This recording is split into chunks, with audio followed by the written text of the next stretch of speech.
Good. So we've got a great panel. You know, one of the things I always do when we get a panel together here at UCLA is I always do a brief discussion with everybody. And in about 30 to 45 seconds of talking with each of our panelists, I said these guys are going to be terrific. So we've got three great people here. So we have Maria Salinas, who's the head of the LA Chamber of Commerce. Yes. Alan is the Southern California head for Lyft. And Marcos is the head of Vamos Ventures, early stage venture investing fund. By the way, for the questions, true to form of a tech-oriented panel, we're going to use Slido. So Slido, you'll see a code up here. You basically enter in slido.com. There's a code of 1708, and you type in your questions. And what you can do when you enter those questions, you can vote on other people's questions. So this is democracy in action. So I will endeavor to ask the most popular questions. And for those of you that get annoyed by somebody asking some nit question that doesn't affect anybody, this system tends to filter that out. So I hope you'll find it works well for you. Again, Slido, and it's 1708. So listen, let me start with each of you guys, and if you would just take a minute and tell us about your world. Tell us what is top of your list and what you kind of work on, et cetera, so we have a bit of that context. Maria? Sure, thank you very much. I'm really excited to be here. I am the president and CEO of the Los Angeles Area Chamber of Commerce. Our vision is a thriving region for all. We are the business advocacy organization. We cover actually the whole Southern California region except San Diego, so we are a 5-county organization. Our members range in industries. We focus in business, but we definitely have members from our public sector community as well as our nonprofit community. I think in this conversation, one of the important things to remember about the LA Chamber, to know about the LA Chamber, is that as we see businesses grow, as we see sectors emerge, that you do need a partner like a chamber who can help protect and be on the front lines in terms of the type of policies that could potentially stifle innovation and stifle the growth of this business sector. So in a nutshell for us, a lot of the, the conversation that Adam had is definitely something very important, something we've observed here. So for us, it's important to make sure that we're having the conversation with policymakers to ensure that there are policies in place that will help protect and grow that creative industry that's here. Workforce is another big component. I know you'll have more conversation about that, so I'll save my remarks on that. Excellent. Good. Thank you. Alan? Yeah, thank you for having me. As Terry mentioned, I'm the regional director for Lyft in Southern California. What that means is I work on policy, I work on marketplace operations, I work on marketing. We have a large driver service team that assists drivers to get onboarded and with any questions they have. And I've been with Lyft for 2 years and 7 days, who's counting? Super exciting to cross that threshold. I've actually lived in Los Angeles 16 years and been fortunate to work at some amazing institutions in LA. I started my career at the LA Times. I actually ran Spanish language operations for the LA Times at Ori newspaper. Then I moved to Paramount Pictures, where I worked in global strategy. And now I'm working at one of the top institutions here in the city, which is Lyft, which is super exciting. And I was actually telling another team this yesterday, but this is actually the perfect job for me from the sense of we get to build things, we also get to help our city and be civically engaged. And that's one of the best parts of my job. And I've really seen Lyft and ride-sharing evolve in amazing ways over the last 3 years. Lyft has only been in LA for 6 years, so we're quite young. I would say that 2016, 2017 was really about evolving the marketplace and making it reliable, having enough drivers, making sure that prices and ETAs were what you would expect to take a ride. But in 2018, we actually evolved in a big way, and we made a big investment in institutions. We worked on airports. We have an exciting partnership with UCLA to reduce single occupancy vehicles on campus and to reduce congestion and get commuters on campus easier and with less fuss and less congestion. We're working on venues like the Hollywood Bowl. We're working on venues like Bank of California Stadium. We're actually providing solutions that I think city officials and venue managers didn't actually know about until we started to bring these ideas to the table. This year, we're taking that to the next level, and we're trying to solve bigger problems like congestion and all the issues that go along with congestion, how it affects your economics, how it affects your health. And I know we'll talk about this a bit later, but that's the big investment we want to make this year, is listening to city leaders to actually identify some of these problems and invest heavily on those. Excellent. Great. Thank you, Terry, for inviting me. Good to see everybody here. I'm Marcos Gonzalez, Vamos Ventures. I'm really happy to be here because I'm a native Angelino. So it's nice to be here and representing our firm and also being involved and engaged with the City of LA and the County of LA in this discussion. Most of my life has been on the East Coast. After going to Alhambra High School in the San Gabriel Valley, went away to school and pretty much lived in New York, Boston, Washington, D.C. for a lot of my life.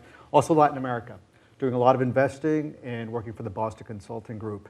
I eventually came back to LA a few years ago, and my world, as Terry kind of put it, really revolves around three things. Number one is investing in great talent, doing great things. And that's one part that really drives the bus with Vamos Ventures. Vamos Ventures is an early stage VC fund that is an impact fund. So we want to generate returns, number one. The second part of our world is that we want to deliver impact. So what does impact mean? We can all have very different answers to that. What it means to us is, can we empower all communities to realize a fulfilling self, a productive self, where you can contribute to the society you're a part of? And then three, the third world that I'm part of is really kind of more related to this discussion. And that's that outside of being an investor, outside of thinking about impact, I'm an Angelino, and I live here, and I grew up here. And I see a lot of things that are happening in Miami, Chicago, New York, Boston, et cetera, even internationally. And despite some of the speakers earlier today, I don't think it's such a rosy picture here. And we chatted about this briefly, and I'm sure we'll have an opportunity to talk more about it. But as a Angelino, I think we could be doing a lot of work and a lot of efforts to make sure that we have a city that's completely engaged, or at least much more engaged, and not end up with a situation like the Bay Area. No offense, Terry. Okay, we'll hold it against you. So that's who I am. That's kind of like where we fit in those three areas. Yep. Good, and let me now get into where there are areas of innovation. Then I want to, Marcos, go back to the point you've raised. But if you look across all the areas of innovation, what are the areas you guys are most excited about? And Marcos, why don't we start with you? You know, given you look at a lot of young companies here, what's your kind of rank order of things you're really excited about? I think that what we see a lot of, our pipeline has all kinds of industries. So it's really exciting to see that diversity in Los Angeles. But when you look at industries that are clearly going to be huge and are very tied with the future, I think AI, VR, AR, content-related type industries and programs and products are really going to drive the value here in Los Angeles and I think actually globally. So I think we're in a real good position to take advantage of that. Gartner estimated value creation of $3.9 trillion in the next 3 years just from VR and AR. $3.9 trillion just from that industry. Yep. So can we get our share, right? So that would be the next question. What do we need to do for LA to get its share of that value? Yep, and VR and AR in what areas? In entertainment, in commerce, in enterprise fixing elevators and understanding what part of VR, AR are you? It's almost across the board. Okay. In the sense that I don't have, from our pipeline, I don't have the exact breakdown, but I can tell you we look at companies that are doing virtual reality to fix elevators, right? Fix infrastructure, training, firefighter training. These kinds of things. So very enterprise related, industrial related. But of course, we also see a lot of entertainment from being in a immersive environment, and you want to get scared, and it's a scary, you're in a scary movie, for example. So you really see the gamut. I don't have the breakdown of it, but it's really across the board. Good, good. Al? Yeah, what I hear from partners most and people we work with most is about sustainability. Lyft is the only rideshare company that offsets every ride, has carbon offsets for every ride.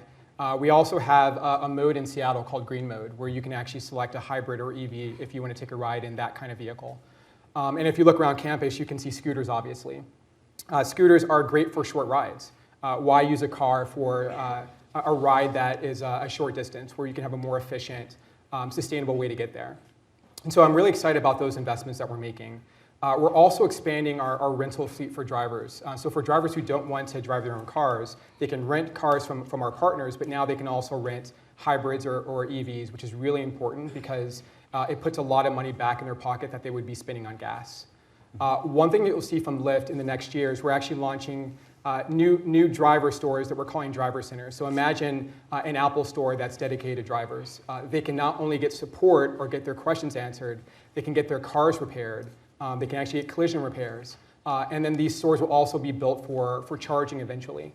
So we're thinking ahead of how we want our fleet and how we want our drivers to drive in sustainable ways. And I think we're making big bets on that. Excellent. And Maria, let me ask you the same question, but you have the benefit of seeing tech and non-tech. You see everything in Los Angeles. What is your top list? And I hope tech is at the top of your list. Yes, absolutely. But I think it was also mentioned earlier that there could be industries that they say they're tech, even though they might be something that you would think in a more traditional manner.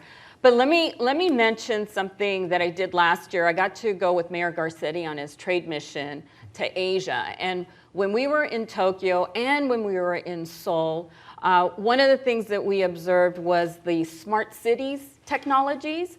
And it was just fascinating to see how other cities in other countries are really taking technology to make their cities run smoother, run faster, cleaner.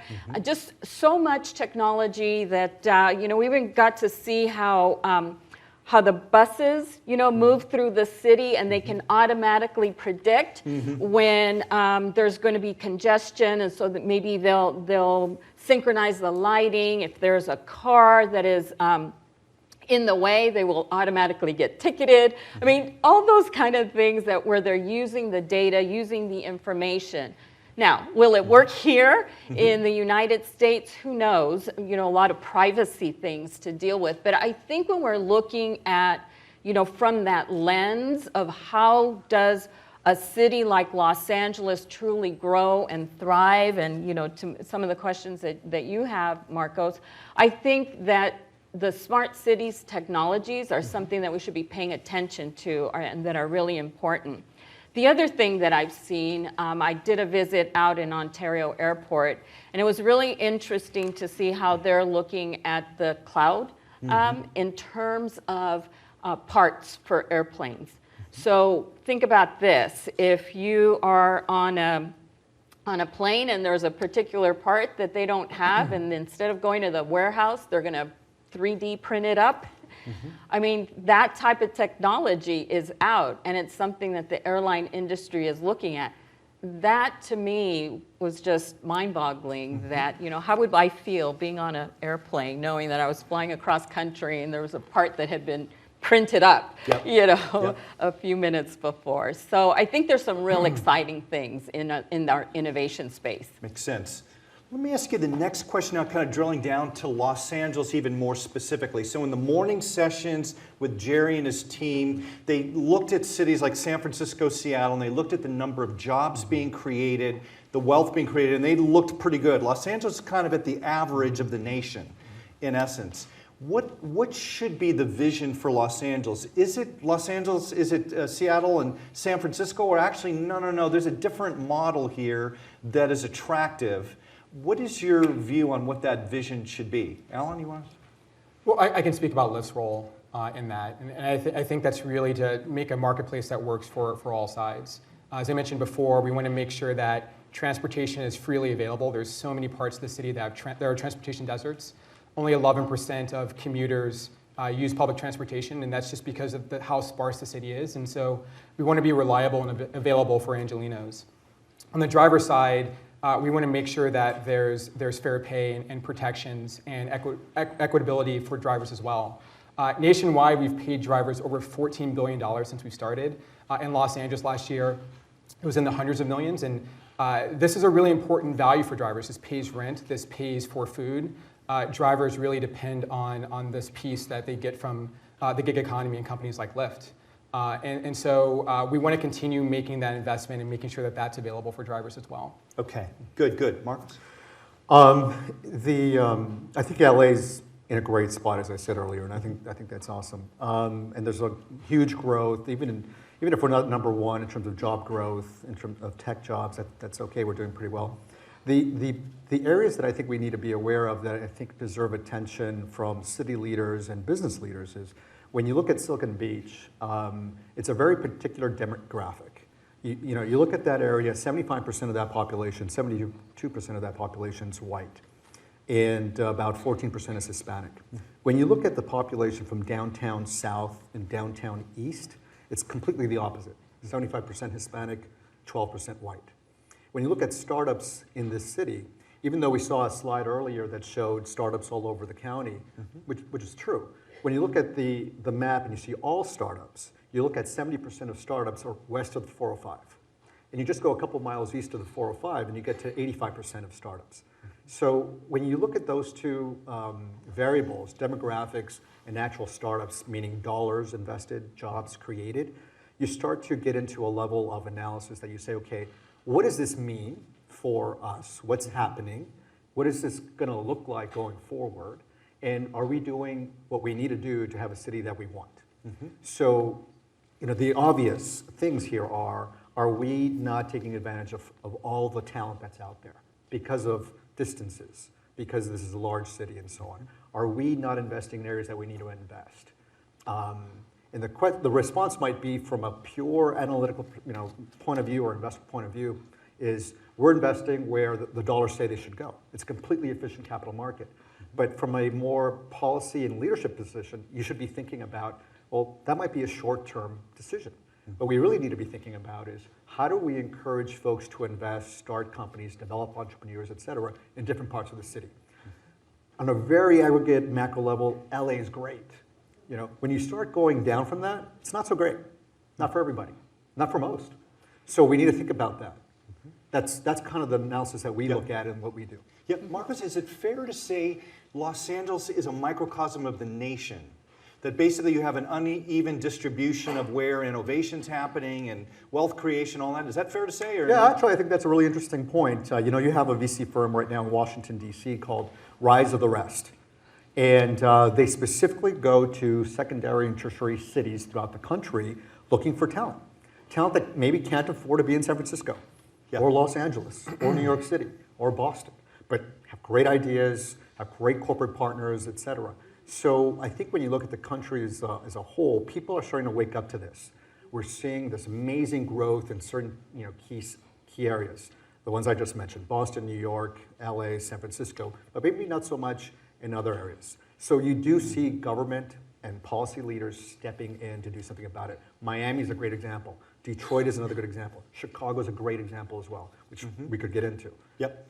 Good. Maria, what's your view on this? I couldn't agree more with what he's saying. I think I would use one word, which I don't think is going to be breaking news to anyone, but we do suffer with a tremendous inequality across economics, wealth inequality here in Los Angeles. And I think for the chamber, that's one of the things that we keep top of mind. Because if we're going to grow this economy, if we're going to grow the tech sector, we have to be inclusive. We have to make sure that we can take all our communities that are here, that they can participate, that they can be part of it.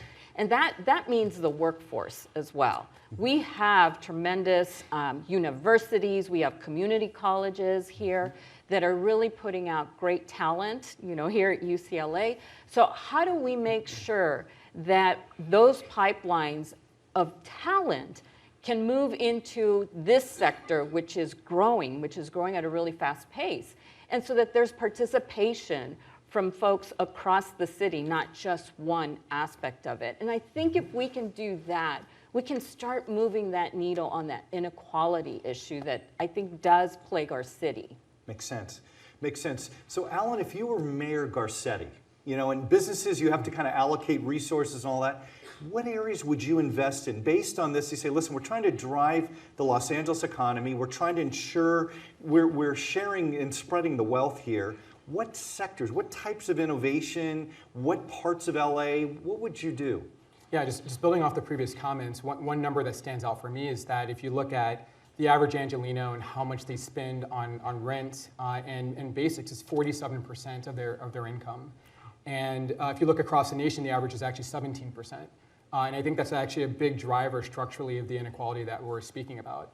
So when we think about transportation or things that actually can relieve those costs or make things easier, I think that the investments that we're making in transit are actually quite amazing. And that's why Lyft has been really excited to partner and to make sure that we're thinking holistically about the city's issues, city's challenges and opportunities, and making sure that we use our technology to help with those things. So for example, we have transit integration into our app, our rider app. So you can not only take a shared ride or a classic ride, you can actually see where the nearest bus is. And the idea is to make sure that we're partnering with the infrastructure that already exists in the city to make sure that we're building on top of the success we already have. Yep. So is that model, Alan, the smart cities idea that Maria was sharing, is basically you need this partnership between industry and government, et cetera, to plan out a city? Or is that's hard to do and you start with business-led stuff and see how it plays out? Yeah, I actually think it's starting to happen more and more. And we've worked hard to build relationships with all aspects of all of our cities. Los Angeles County has 88 cities, and so there's a lot of groups to work with. But when you think about new infrastructure, the stadium in Inglewood, the airport changes that we're making, we're building a new autonomous people mover. What I've seen is ride sharing, specifically Lyft, has got more of a seat at the table to make sure that we're bringing solutions and bringing ideas to those issues. And with respect to data and privacy, I think that Maria touched on some of those. We're making sure that we have a voice in those issues as well. Good. Can I jump in on Yeah, that? please, Because I think it's a really important point about the collaboration beyond just business or government and even academia. I think the only way that we're really going to move the needle on anything is that if we have those public-private type of partnerships that include the voices of all those stakeholders, so that it's not just like a Lyft organization who wants something done. It's that organization needs to partner with government, and we need to understand the role of philanthropy, the role of community, the role of higher ed. Yep. So I think all of that comes together. Yeah, and all the cities you see, Maria, New York, there's an article on Hudson Yards. I don't know if you've seen it, but it's on the west side on the Hudson River. It's a city within a city, and it's all kind of wired for connectivity and autonomous this and that. Can Los Angeles be actually the leader in a smart city, or are cities like New York going to nail this thing ahead of us? I am very bullish on Los Angeles. I'm an Angelino myself, and I think we have, a great economy here. We have a great diverse community, which is an asset for us. And if we can harness all that energy, I think we can be a model city and really lead the nation on some of these issues. I also think that there's new momentum in the city, which is the Olympics. Yes. We're building so much around that. There's so much openness to new infrastructure, new technology, that I've started to see those doors and those conversations open up in new ways that I hadn't seen before that date was set. Excellent. Let me actually start getting into the questions. We've got a huge number of questions that came in, so thank you guys very, very much. The first question got 19 votes on it, by the way, so I'm going to ask you here, and any of you can respond to it. We see how automation will substantially reduce the need for a significant part of the workforce. What types of jobs will be created to replace them in the future? For any of you. Well, I think we could all take some, we all have heard and read and thought about this to some degree. I'm not sure if most of the jobs are going to be around maintenance, service, et cetera, but I do know that that transition is going to be very fast. And there are a lot of folks who are middle-aged, for example, mid-40s and above, that are going to live another 40 years. And flipping burgers is not going to do it. They have kids in college, they have mortgages to pay, they're going to have health issues, et cetera. And whatever those jobs are going to be, we need to figure out what the infrastructure looks like to do the training that's necessary to get folks from one sector to the other sector, the bridge, so to speak. And that's kind of, now I understand the question. It'd be great if we knew exactly where these jobs would be. I don't know, but I do know it's a huge area of urgency, not just here in LA, but really anywhere. Yeah, what's your future model, Marcos? If you believe 20, 30% of jobs are going to go away, there's going to have to be some wealth transfer to ensure there's a middle class that buys all the goods and services, or no, that's communism and don't go there. Yeah, that's why I'm smiling and laughing, Okay. because you're trying to get me to say, no, Yeah. It was already said earlier, by the Well- way, by Ed Leamer, one of our economists, so that was a good sign to be There's a lot of forms of wealth redistribution. And some people would say that it's exactly that, redistribution. Other people say it's actually reallocating in a fair way. These are folks that are contributing to that wealth creation, but they're not benefiting from it. So it really depends on the way you look at it. Stopping short of socialism or certainly not communism, but stopping short of that, I think there's room for debate there. I'm not sure I'm going to get behind the whole basic income, Andrew Yang thing, but hey, it seems to be gaining a lot of attention, a lot of traction out there. Yeah, yeah. I think that this is where our educational systems really come into play. I don't know that anyone knows exactly what that number is, but we should be prepared to be training a workforce that is flexible, that is adaptable, that can move into different spaces because it looks like the future is going to warrant that. So I think that having our higher eds involved in that conversation is important. The other thing that you should all know, if you don't know this, the governor launched a new commission, the Future of Work Commission. And I think that's something that's really important, that our state leadership analyze this and look at this and try to come up with recommendations that can maybe even impact new bills or legislation that needs to happen to really address this, to make sure that we're protecting the workforce. Yep, makes sense. Let me stay with you, Maria, because one of the other very popular questions, 19 people voted on it. What type of legislative policies have traditionally enhanced and conversely stifled innovation, development, and growth for technology companies? Well, I think there's one that we're all familiar with that has impacted there's been a lot of debate about the gig economy and the workers and, what type of benefits and the classification more than anything.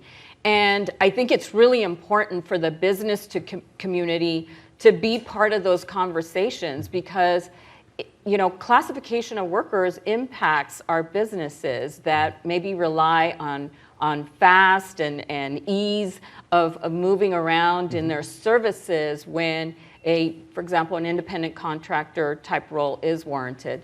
That's just one example, and I'm sure if you've read the papers, you cannot miss that.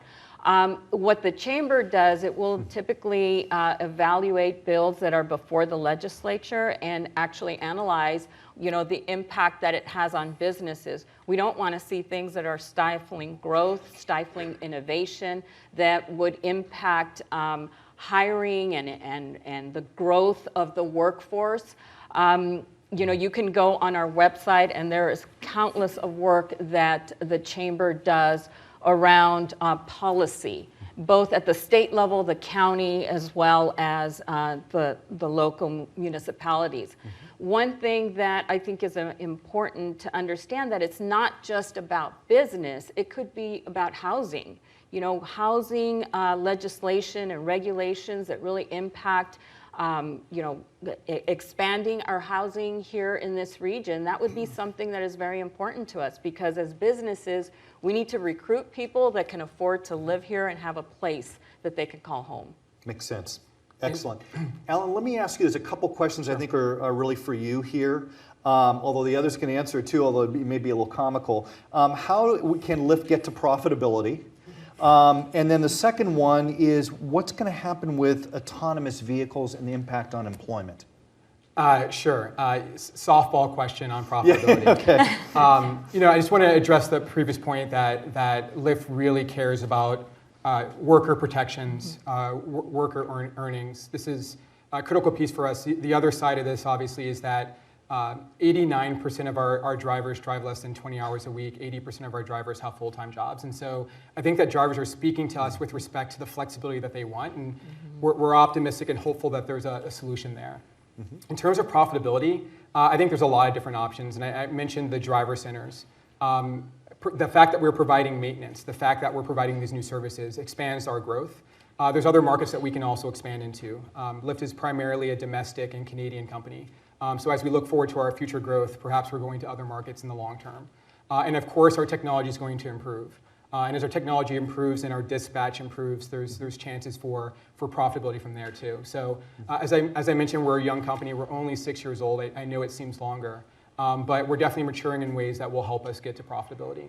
Yep. With respect to AV, it's super interesting. We've done over 50,000 paid rides. We have our own platform for AV. We also work with companies like Waymo and Aptiv. We're unique in the respect that we're developing AV technology, but we're also having an open platform to get to more solutions fast. With respect to jobs in the future, one thing I hear from drivers is what do AVs mean for us in the short term and long term?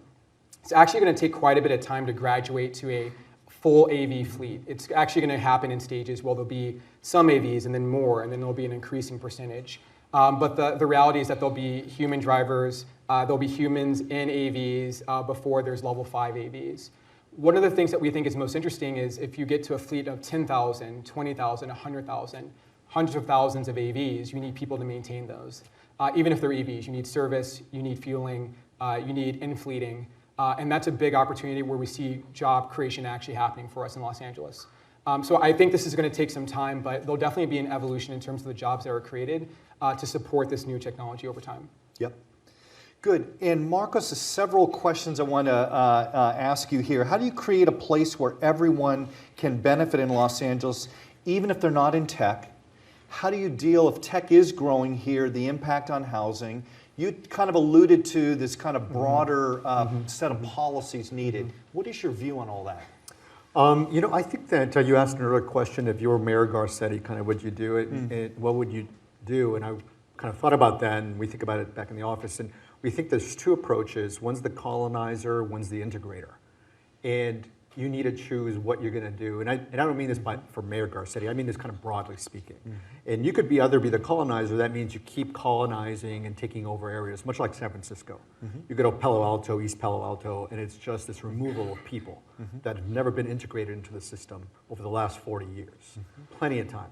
Yeah. Same thing here. So we need to decide how we're going to do that. Do we want to be an integrator or do we want to be a colonizer? We have time to think about it, make a decision, and then put policies into place. Policies that I think can drive a lot of things here Maria started talking about this is fiscal policy.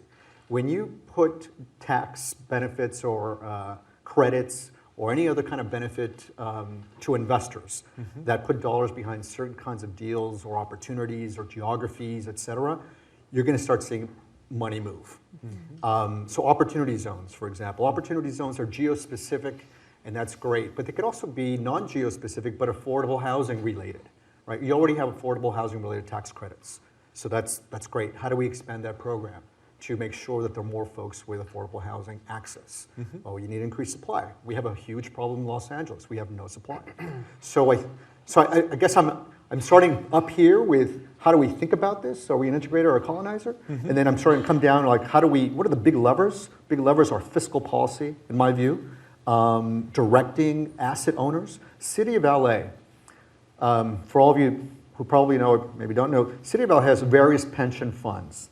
Some of them are a little bit underfunded, some of them are not, doesn't matter. That capital is being invested. Billions of dollars with a B are being invested. You can direct that capital. Right now it's not direct. So that's another area of real opportunity. Take a piece of that capital and say, look, let's take a little bit of this money and put it to work in areas that are not going to maybe be purely numbers driven, but are going to invest in the long-term benefit of the city, of the county, of the state, et cetera.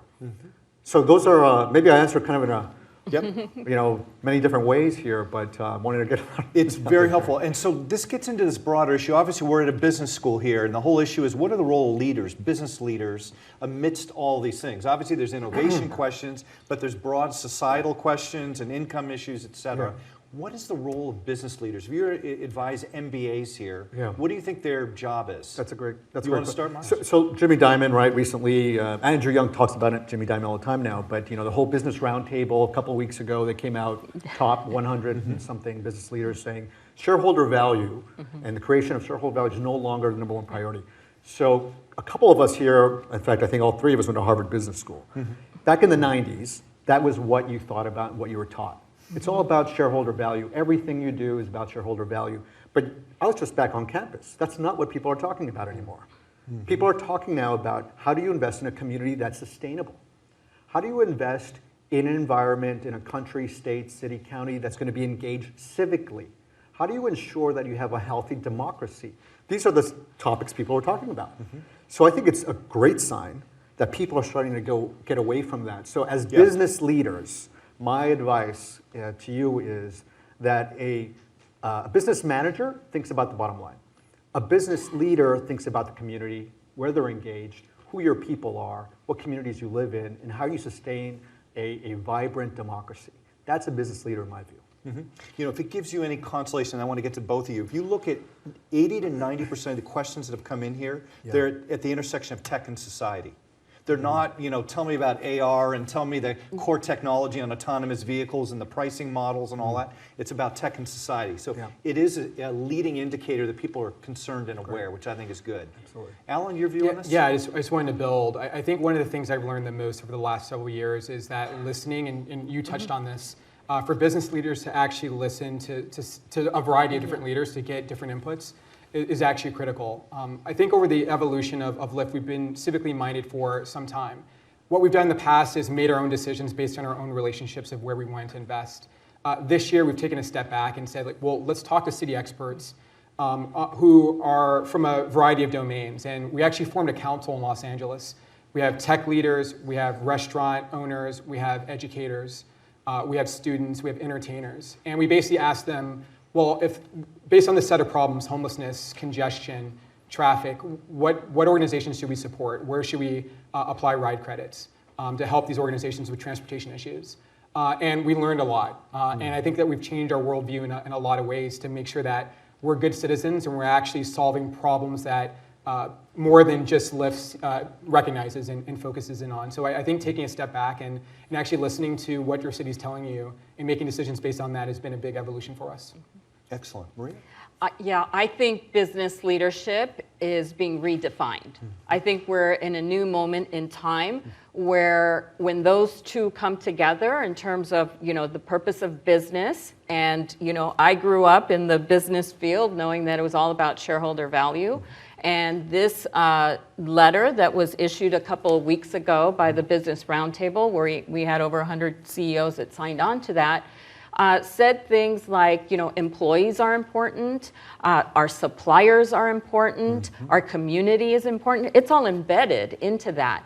But I would submit that a lot of business has already been doing that. As I've visited with some of the major corporations, I love the way they explain to me, here's our guiding principles. And it's around our customers, it's around our employees, it's around, you know, the benefits that we provide so that it's a great place for them to work. So with this letter that was signed, if you haven't all seen that, I would hope that you study it, because I do believe it's a moment in time that we can look at what does business leadership really mean, and it's a little more. It's broader than where we've been before. Yeah, absolutely. Let me ask you all one last question, then we're going to wrap up here.